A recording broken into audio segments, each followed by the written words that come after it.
Hello, welcome to this snapshot guide to your Post-18 options. My name is Isabel and I work for the outreach team at the University of Chester. After the age of 18, there's a range of things you can choose to do. Amongst them are the employment opportunities through full-time or self-employment, apprenticeships at different levels and in different subjects, on higher education. Let's take a quick look at these individually. Once you've finished your compulsory education, any type of employment is an option for you. Some of the jobs at higher levels will be open to those with A levels, but many will just look at your GCSE, particularly in subjects like maths and English. You may need to start at a lower level and work your way up by doing training and on-the-job courses and personal development. Some people like the idea of being self-employed. This is a fantastic option if you've got an idea that you think will work. However, it can be tricky as there's lots of other things to consider. For example, keeping track of your own accounts, making sure you put your tax returns in each year, how you're going to promote your business and how you're going to manage it in different and challenging times. For some people, it's worth working for an employer whilst you get your business idea off the ground, because then you know you've got a steady income and you can build that business.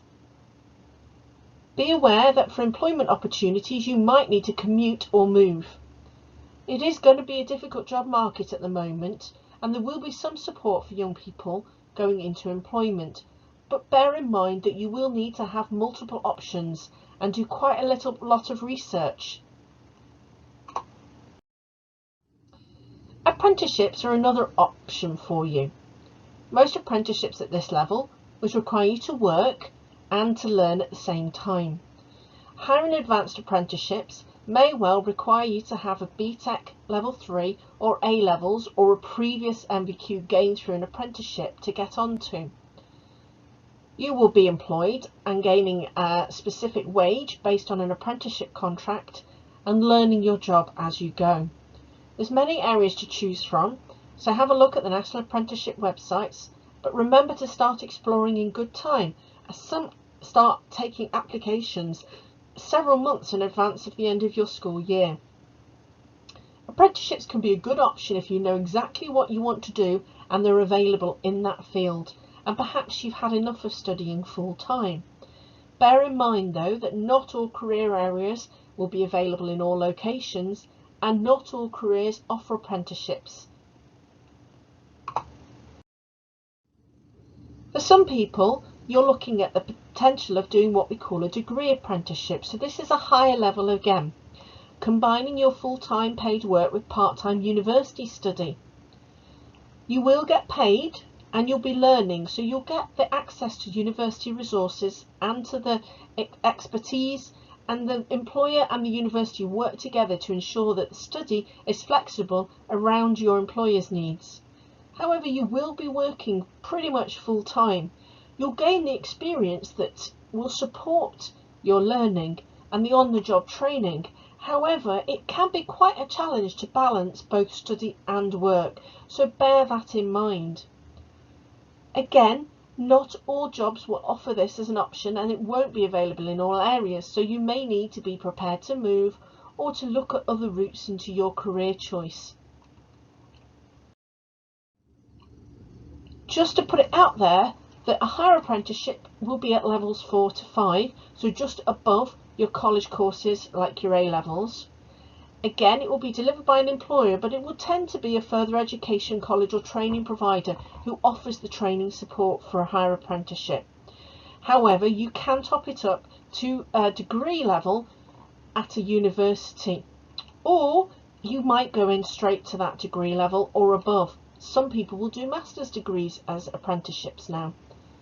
Also, bear in mind that you will need the same level of qualifications to get onto the degree apprenticeship as those students who are applying directly for the degree at university.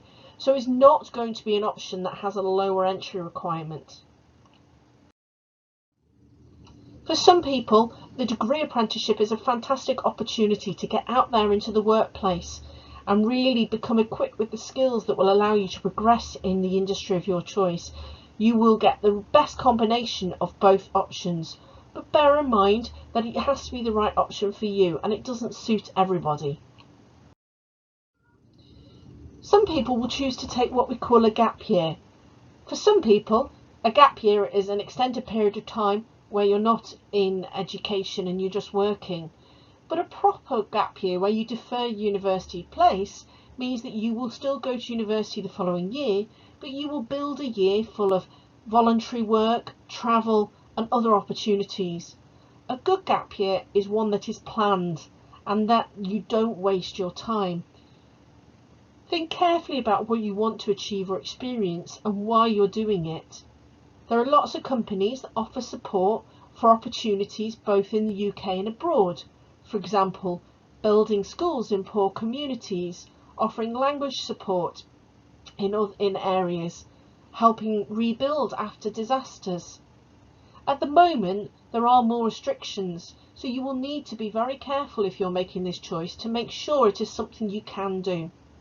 Some people will do half and half a year working or volunteering and half a year travelling to get those experiences in other countries.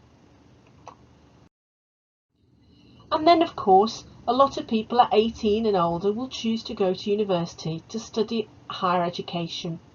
So this is study beyond level 3. Some colleges will offer courses at this level or will offer an in-between level, such as an HND or a foundation degree. Degrees will tend to be 3 years or more and will give you a qualification such as a Bachelor of Science or a Bachelor of Arts. That's really just the title like GCSE or A-levels. Once you've completed your initial degree, then you might be loving it so much you carry on to postgraduate study.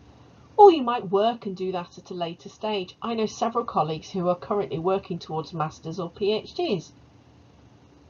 Going into higher education and what you do after 18 is a choice, and it's an opportunity that anyone can choose.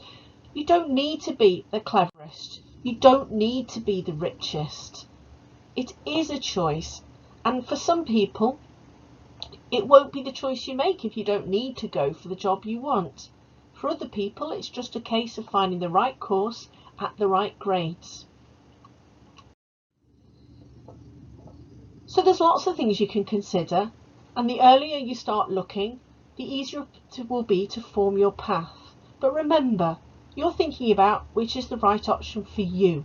Why would you choose to go to university or to do an apprenticeship or something else?